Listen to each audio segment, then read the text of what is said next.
కోట్ల రూపాయల నగదు బహుమతే కాదు ప్రభుత్వ ఉద్యోగాలు ఇస్తామని నిన్నగాక మొన్న గ్రూప్ 1లో నిఖత్ జరీన్ బాక్సింగ్ ఛాంపియన్ కు డిఎస్పీ ఉద్యోగం ఇచ్చినాం. సిరాజుద్దీన్ క్రికెట్ ప్లేయర్ కు ఉద్యోగం ఇచ్చినాం. ఒలింపిక్స్ లో మెడల్ సాధించిన దీప్తి జువాజీ వరంగల్లో గ్రూప్ 2 ఉద్యోగాలు ఇచ్చినాం. కాబట్టి ఇవాళ యువ మిత్రులకు నా సూచన, చదువుతో పాటు సాంకేతిక నైపుణ్యం నేర్చుకోండి. జర్మనీ, జపాన్, సౌత్ కొరియా పంపించే బాధ్యత రాష్ట్ర ప్రభుత్వం మీ రేవంత్ అన్న తీసుకుంటాడు. మిమ్మల్ని ఆ దేశాలకు పంపించి మీ తల్లిదండ్రులు మీ భవిష్యత్తు కోసం ఎంత బాధ్యతాయుతంగా వ్యవహరిస్తారో అంతే బాధ్యతతోని మీ భవిష్యత్తు కోసం నేను ప్రణాళికలు రచిస్తా. మీరు అద్భుతంగా రాణించండి. సాంకేతిక నైపుణ్యంలో జర్మన్, జపాన్, సౌత్ కొరియా లాంటి దేశాలలో మీకు ఉద్యోగాలు ఇప్పించే బాధ్యత నేను తీసుకుంటా.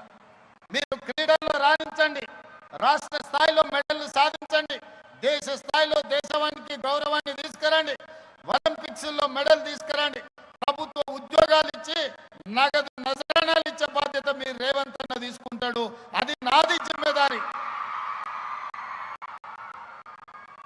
ఇవాళ చదువుకుంటేనే మన బతుకులు మారుతాయి, చదువుకుంటేనే మన తలరాత మారుతుంది, సాంకేతిక నైపుణ్యం ఉంటేనే ఉద్యోగ ఉపాధి అవకాశాలు వస్తాయి.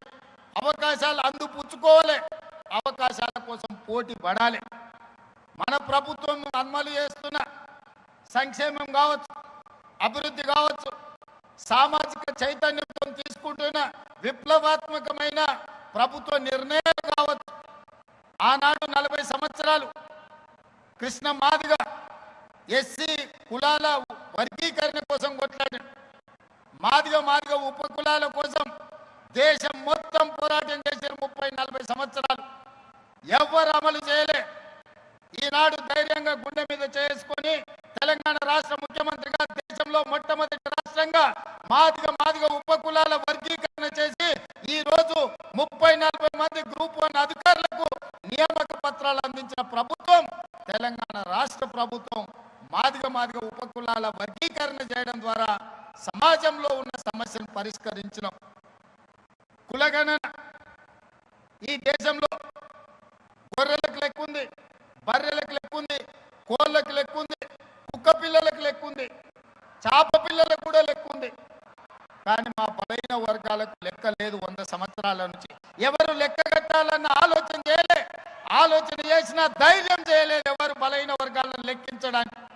1931లో బ్రిటిష్ రాజులు చేస్తే 100 ఏళ్ళు మళ్ళీ ఎవరు చేయలే. కానీ ఈనాడు మా మిత్రుడు మహేష్ కుమార్ గౌడ్ గారు, మా సోదరుడు బట్టి విక్రమార్క గారు, నేను కలిసి పొన్నం ప్రభాకర్ గారి అధ్యక్షతన ఈ దేశంలోనే మొట్టమొదటి రాష్ట్రం తెలంగాణ రాష్ట్రం జనగణన చేసి బలైన వర్గాల లెక్క తేల్చి మీరు ఎంత మంది ఉన్నారో, మీరు ఎంత భాగస్వామ్యం మీకు ఇవ్వాలో లెక్కలు తేల్చి ఈ రోజు కేంద్ర ప్రభుత్వానికి సవాలు విసిరిన ప్రభుత్వం తెలంగాణ రాష్ట్రంలో ఉంది. మీ రేవంత్ అన్నగా నేను మీకోసం చేసి పెట్టిన ఈరోజు ఫిబ్రవరి 2024 నాడు మొదలుపెట్టి ఫిబ్రవరి 2025 నాటికి సంవత్సరం తిరిగే లోపల లెక్కలు మొత్తం లెక్క పెట్టి ఫిబ్రవరి 4ను సామాజిక సోషల్ జస్టిస్ డేగా ఈరోజు తెలంగాణ రాష్ట్ర ప్రభుత్వం జరుపుకుంటుంది. సోదరులారా, వేదిక మీద ఉన్న మిత్రులందరికీ తెలుసు, రాజుల శ్రీనివాస్ గౌడ్ గారికి చాలా వివరంగా తెలుసు ఎన్ని ఒత్తిళ్లు వచ్చినాయో. ఏ పరిస్థితుల్లో తప్పు జరగకుండా కోర్టుల ముందు నిరంజన్ గారు ఉన్నారు, ఇక్కడే బీసీ కమిషన్ చైర్పర్సన్, కోర్టులో పిటిషన్లు వేసిన వాళ్ళు, లిటిగేషన్లు పెట్టిన వాళ్ళు, ముందుకు వద్దన్నోళ్ళు, శాపనార్థాలు పెట్టినోళ్ళు, కులగణన జనగణనలో భాగస్వామ్యం చెయ్యనోళ్ళు, మాజీ ముఖ్యమంత్రి మాజీ మంత్రులు చేసిన వాళ్ళు ఈ జనగణన బీసీ కులగణనలో పాల్గొనలే. వాళ్ళు లెక్కలకే రాలే. ఎందుకంటే లెక్క పెడితే వాళ్ళు ఎంతమంది ఉన్నారో తెలుస్తుంది, వాళ్ళకి ఎన్ని పదవులు ఇచ్చినారో తెలుస్తుందని లెక్కలోనే వాళ్ళు లైన్లో నిలబడలే. అయినా వాళ్ళు అసెంబ్లీలో వ్యతిరేకించిన చట్టపరంగా కమిషన్ నియమించి చట్టపరంగా అన్ని నిబంధనలు అమలు చేసి ఈరోజు దేశంలోనే మొట్టమొదటి రాష్ట్రంగా బలహీన వర్గాల లెక్కలు తేల్చిన రాష్ట్రం తెలంగాణ రాష్ట్రం. మనమే మొదటి రాష్ట్రం, మనమే చివరి రాష్ట్రం. ఇన్ని గొప్పలు చెప్పే ప్రధానమంత్రి గారికి గుజరాత్లో కూడా చేయలేదు. ఈరోజు భారతదేశ జనాభా లెక్కలు కట్టాలి అని అంటే కులగణన చెయ్యక తప్పని పరిస్థితి ప్రధానమంత్రికి కల్పించడం మా హనుమంతరావు గారు ఢిల్లీ స్థాయిలో కొట్లాడుతున్నాడు. ఢిల్లీలో ధర్నా జరిగినప్పుడు కూడా నేను అక్కడికి వెళ్ళా. వెనకటి పెద్దోళ్ళు చెప్పారు ఏట్లేసినా లెక్కగా చెయ్యాలని. మరి బలహీన వర్గాలకు సంక్షేమాన్ని అందించాలన్నా, బలహీన వర్గాలకు ఉద్యోగ ఉపాధి అవకాశాలు ఇవ్వాలన్నా వాళ్ళ లెక్క ఉండాలి కదా. ఆ లెక్కను జిమ్మెదారితో మన ప్రభుత్వం చేసింది, మీకోసం చేసింది, మీ భవిష్యత్తు కోసం చేసింది. భవిష్యత్ తరాల యొక్క అభ్యున్నతే మా ఆలోచన. ఇవాళ సామాజిక చైతన్యానికి అవసరమైన ప్రతి నిర్ణయాన్ని ఎస్సీ వర్గీకరణ కావచ్చు, బీసీ కులగణన కావచ్చు, ఈ రకంగా ప్రతి సమస్యను ఒకటొకటిగా పరిష్కరించుకుంటూ పోతున్నాం. మిత్రులారా, ఆనాడు ప్రభుత్వం మీరు చూసి ఉండొచ్చు. ఆనాటి ప్రభుత్వం నినాదం ఏంది? బర్రెలు గొర్రెలు పెంచుకోండి, చేపలు పట్టుకోండి, చెప్పులు కుట్టుకోండి అని చెప్పి బలహీన వర్గాలను దళితులకు కులవృత్తి చేసుకోండి అని చెప్పింది. ఆనాడు ప్రభుత్వం పెద్ద పెద్ద ప్రకటనలు ఇచ్చింది. మా మిత్రుడు శ్రీహరి ఉన్నాడు, చేపలు పట్టుకోండి అని ముదిరాజులకు మా బెస్త సోదరులకు చెప్పారు. గొర్రెలు బర్రెలు పెంచుకోండి అని మా యాదవ్ సోదరులకు చెప్పారు. మా సోదరులు, మా దళిత సోదరులకు చెప్పులు కుట్టుకోమని చెప్పిండు. ఎందుకయ్యా అంటే మీరు గొర్రెలు బర్రెలు పెంచుకొని, మీరు చేపలు పట్టుకొని, మీరు చెప్పులు కుట్టుకుంటుంటే వాళ్ళ పిల్లలు మాత్రం రాజ్యాలు ఏలాలని వాళ్ళ ఆలోచన.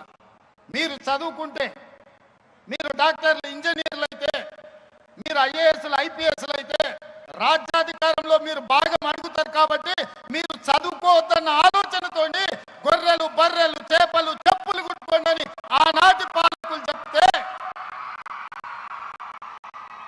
మీ సోదరుడు రేవంత్ అన్న చెప్పిండు.